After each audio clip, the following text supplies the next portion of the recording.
تمام اگر عالم برے ہو گئے تو پھر کیا اللہ کے رسول صلی اللہ علیہ وسلم کے ورثہ نہیں رہے؟ پھر دین کیا بالکل محفوظ نہیں ہے؟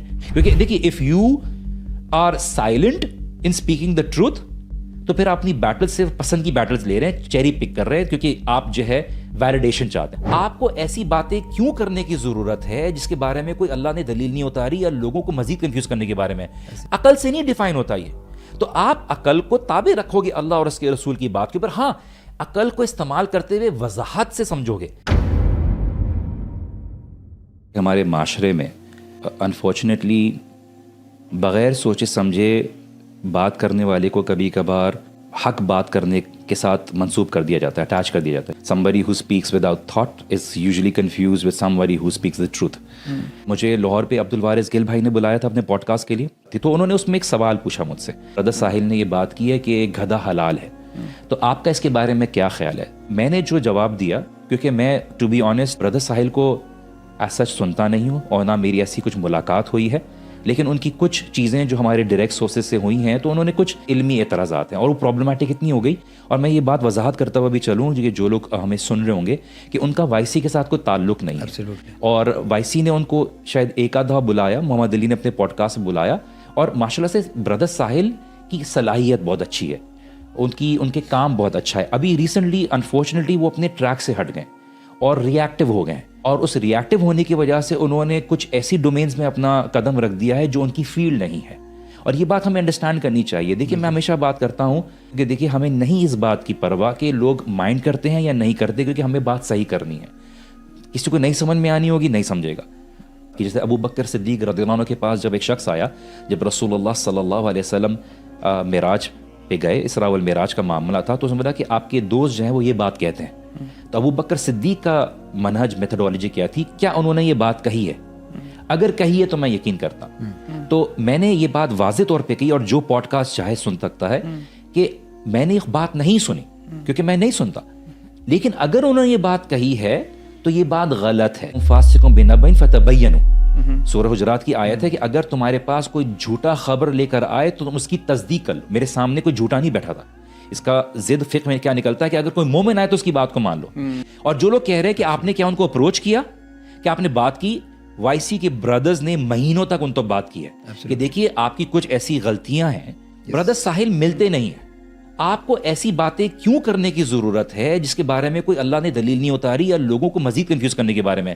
تو میں نے ان کی بات سنی, تو میں نے بولا دیکھیے میں نے خود نہیں سنا, لیکن اگر انہوں نے یہ بات کہی ہے تو میں یہ بات کو اس لیے ڈینائی کرتا ہوں کیونکہ اللہ کے رسول صلی اللہ علیہ وسلم کی بات سے واضح ہے کہ اللہ کے رسول صلی اللہ علیہ وسلم نے خیبر کے موقع پر گدھے کو, جو گدھے کا گوشت ہے, جو ڈومیسٹک ڈونکی ہے, زیبراز نہیں, ڈومیسٹک ڈونکیز ہیں, ان کو حرام کیا اور گھوڑوں کے گوشت کو حلال کیا. کچھ علماء کے نزدیک یہ گھوڑے کا جو گوشت ہے یہ مباح ہے. اچھا, اب انہوں نے سنن ابو داؤد کی جو ہے حدیث کوٹ کی جو کہ ضعیف حدیث ہے, جس سے حکم نہیں لیا جا سکتا. ٹھیک ہے, شیخ البانی نے اس کو, جو محدث ہیں انہوں نے اس کو ضعیف کہا کہ ہم فاقے سے گزر رہے تھے, مشکل سے گزر رہے تھے, رسول اللہ صلی اللہ علیہ وسلم نے ہمیں اجازت دی. اس سے پتہ چلتا ہے کہ وہ حکم وقتی تھا. اب آپ لوگوں کو کنفیوز کر رہے ہیں نا. اس میں پھر آپ نے کیا کیا کہ ابن عباس رضی اللہ عنہ کو قول نقل کیا کہ ابن عباس کے نزدیک حلال تھا. ابن عباس رضی اللہ عنہ کا جو قول تھا, انہوں نے بولا مجھ تک اللہ کے رسول صلی اللہ علیہ وسلم کی بات نہیں پہنچی, اور صحابہ کے پاس کبھی ایسا ہوتا تھا کہ کوئی حدیث نہیں پہنچتی تھی تو ان کا اوپینین موجود ہوتا ہے, جیسے عبداللہ ابن مسعود کا معوذتین کے بارے میں. ٹھیک ہے, میں کنفیوز نہیں کرنا چاہ رہا, مثال دے رہا ہوں کہ عبداللہ ابن مسعود رکوع ڈفرنٹ طریقے سے کرتے تھے, جبکہ اللہ کے رسول صلی اللہ علیہ وسلم کے صحابہ نے بتایا کہ ہم نے ایسے دیکھا, انہوں نے میں نے اللہ کے رسول کو ایسا دیکھا. تو صحابہ کا ایک اقوال موجود ہوتے ہیں, اس کا مطلب یہ نہیں کہ آپ لوگوں کو مزید کنفیوز کر دو. شیخ بن باز رحمہ اللہ نے فرمایا ہے, اجماع کا ورڈ یوز کیا ہے, جمہور جو سلف ہیں اور آئمہ ہیں انہوں نے حرام ہی کہا ہے. کچھ کی اوپینین ہے کیونکہ ان کے نزدیک کبھی کبھار فقہی اوپینین کی ڈفرینس یہ ہوتی ہے کہ ان کی سامنے جو ہوتی ہے وہ حدیث نہیں پہنچتی, کبھی کبھار ان تک نہیں پہنچتی, ان کے ویوز میں ہوتا ہے.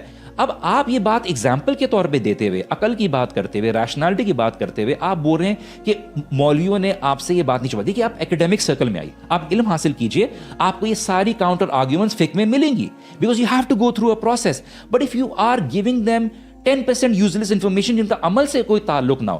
دیکھیے گدھے کو حرام کیوں کہا گیا ہے؟ اللہ کے رسول صلی اللہ علیہ وسلم نے خود اس میں ریزن دیا, نجس ہے.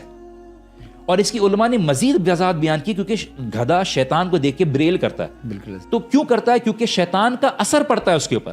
تو جو گدھے کا گوشت کھائے گا اس کی بلڈ فلو میں شیطان کا زیادہ کنٹرول ہوگا. اور سب سے بڑی بات، اللہ کے رسول کبھی کبھار خود علت بیان کر دیتے ہیں، سبب بیان کر دیتے ہیں کہ کیوں حرام کیا گیا. کبھی نہیں بتاتے، فقہا خود علت نکالتے ہیں. کیا چیز ہے؟ کہ اللہ کے رسول صلی اللہ علیہ وسلم نے اس کو نجس کہا ہے کہ امپیور ہے. اب انہوں نے ایگزامپل کیا دیا اپنے ویڈیو میں کہ تمام کارنیورس حرام ہے اور تمام ہربیورس حلال ہے. یہ دلیل ہے. دیکھیے، حلال حرام عقل کی بنا پہ نہیں ہوتا. حلال حرام توقیفی کی میننگ اللہ تعالیٰ کی طرف سے آئے گا. اللہ کے رسول صلی اللہ علیہ وسلم نے اپنی چاہت کے مطابق ازواج مطہرہ کو جب راضی کرنے کے لیے کہا تھا کہ میرے لیے حرام ہے، اللہ نے قرآن کی آیت کر دی کہ اپنی طرف سے کیوں آپ اپنے اوپر حرام کر رہے ہیں جس کو اللہ نے حلال کیا ہے. عقل سے نہیں ڈیفائن ہوتا یہ. تو آپ عقل کو تابع رکھو گے اللہ اور اس کے رسول کی بات کے اوپر. ہاں، عقل کو استعمال کرتے ہوئے وضاحت سے سمجھو گے. ابن تیمیہ رحمہ اللہ نے بولا، دیکھیے عقل، ایک مومن جو ہوتا ہے نا، وہ اللہ کو پہچاننے میں، اللہ کی کتاب کو پہچاننے میں پہلے استعمال کرتا ہے کہ کیا یہ میرے اللہ کی کتاب ہے، کیا یہ حکم اللہ کی طرف سے ہے، کیا یہ حکم اللہ کے رسول صلی اللہ علیہ وسلم کی طرف سے ہے. جب عقل سے پتہ چل جائے کہ یہ چیز اللہ کا کلام ہے، اللہ کی کتاب ہے، اس کے بعد نقل ہوگی، اس کے بعد فالوئنگ ہوگی. اب 2 رکعت فجر کی فرض ہے، عقل سے میں نے یہ معلوم کر لیا کہ میرے رب نے مجھے کہا ہے اور یہ میں نے مان لیا. اس کے بعد میں عقل کو استعمال کرتے ہوئے یہ سوال نہیں کروں گا کہ 2 رکعت کیوں کی، 4 رکعت کیوں نہیں کی. آر یو کویشچننگ اباؤٹ اسلام اور آر یو کویشچننگ اسلام. اب عقل کو بات کرتے ہوئے انہوں نے بات بولی کہ مولویوں نے یہ بات آپ کو سامنے نہیں بتائی. میں آپ کو یہ بات بتاؤں، دیکھیے مثال غلط ہے کہ دیکھیے جب آپ لوگوں کو سمجھا رہے ہو نا تو آپ مثال صحیح طریقے کی دیجیے، کیونکہ آپ جب غلط مثال دیں گے نا تو غلط مثال پھر بعد میں ٹائٹل بنا کے رکھیں گے تو اس کی وجہ سے ریاکشن اور لوگوں کی طرف سے رپلائی آئے گا. ہوا یہ کہ انہوں نے اس چیز کو یوز کیا، لوگوں نے آ کے باتیں کی، لوگوں نے میسج بھی کیا، ہم نے اگنور کیا because it really doesn't make a difference. جو ساحل ادیم کبھی کبھار بات کرتے ہیں نا تو وہ بہت ٹوٹی پوٹی بات کرتے ہیں. دیکھیے میسز کو کنفیوز نہ کریں. اب لوگ آ کے بول رہے ہیں کہ دیکھیے وہ تو خود سے پڑھنے کی بات کرتے ہیں قرآن و حدیث. دیکھیے بات قرآن و حدیث پڑھیے لیکن پہلے فاؤنڈیشن تو حاصل کیجیے، ورنہ آپ کو صحیح اور غلط کو پتہ. کہ امام ثوری کیا کہتے ہیں، اگر تمہارے پاس علم نہیں ہوگا تو تمہیں کوئی مٹی لائے گا اور تم اس کو سونا سمجھ کے قبول کر لو گے. ہماری باتیں ہیں وہ آف کورس ہم علماء سے سیکھی ہیں اور علماء سے کی ہے اور مستند علماء سے سیکھی ہیں. بائی علماء ڈز ناٹ مین کہ ہم ہر بیڈ ایپلز اور گڈ ایپلز کو مکس کر رہے ہیں. علماء ورثۃ الانبیاء. تمام اگر عالم برے ہو گئے تو پھر کیا اللہ کے رسول صلی اللہ علیہ وسلم کے ورثاء نہیں رہے؟ پھر دین کیا بالکل محفوظ نہیں ہے؟ کس سے حاصل کرو گے؟ سینہ بہ سینہ آیا نا دن. تو علماء کی عزت کیجیے. یس ہیں جو لوگ مسئلے ہیں، پر آپ کے دنیاوی معاملے میں بھی اگر آپ واقعی سنسیئر انٹینشن رکھتے ہیں، آپ سیکھنے والوں کے ساتھ سیکھنے کے لیے جائیں گے، آپ کو مل جائیں گے اور آپ کو وہاں پہ اکیڈیمک ڈسکشن. تو دیکھیے یہ بات اس لیے وضاحت کرنی پڑی کہ دیکھیے آپ نے ہماری طرف وہ باتیں ایٹریبیوٹ کر دیں اور اننیسیسریلی آپ نے ایک ایسا ایشو کریٹ کر دیا کہ لوگ اب اٹس لائک وائسی ورسز ہم، we not in competition anyone. فاستبقوا الخیرات، ہم خیر کی کام کے لیے کمپٹیشن میں ہیں اور وہ کر رہے ہیں. کسی کے خلاف پروپیگنڈا کرنے کا ہمارا ٹائم نہیں ہے اور وائسی کا سٹائل نہیں ہے.